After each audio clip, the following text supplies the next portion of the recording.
My name's John Wager. I work for a company called Saddleback, based in the southwest of England. We're a distributor of high-performance cycling parts, so it's been quite a journey off the back of Brad Wiggins winning the Tour de France, and we're making the most of Business One now.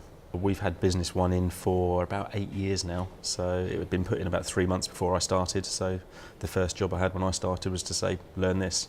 And it's been a journey ever since. We joined the user group on the recommendation of our VAR at the time.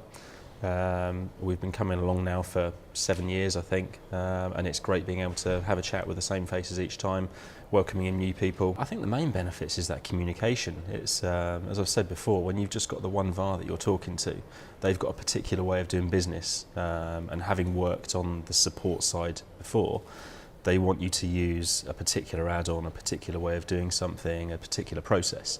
But as a business, you don't necessarily fit within that remit. Your business might do something slightly different. So being able to come along and just ask people is like, well, how do you do this? How do you solve this problem? It's been really useful because at least that way you can go back and say, well, I fancy doing it this way. I know SAT can do it. How can we work to find a solution that works for us as a business and doesn't necessarily fit with what they find easy to support? Being able to talk to all our peers is massively important for a small business. It's as a big business, you might have 1,000 people to speak to internally to go and say, how do we do this? You know, for myself, I run the entire IT department by myself.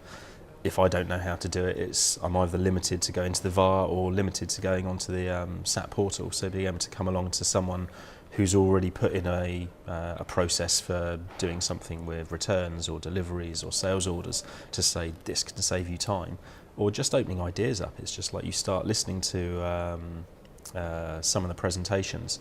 They might give you some of the SQL to go away and say, well, this is how one way of doing it, but you can then extrapolate from that and saying, I can actually deliver some real returns back to my company. In terms of tangible benefits back, I mean, the obvious one is with someone like Zal, who's presenting today again. I think I've met him like 3 times now, and he's very open in terms of he'll do his presentation, he'll give you all the SQL to go away with, you can then play with it, and if you've got any questions, you come back and have a little look. I think the more people we can get along there, the more you can speak to your peers, the more you can get out of it, and the more you can make out of SAP without having to necessarily throw money at a project. You can go and just get those ideas and start thinking outside of a very linear way of looking at a problem. You can just say, well, how did someone else institute that? How did they solve it? How can that help my business? I think that's massively important.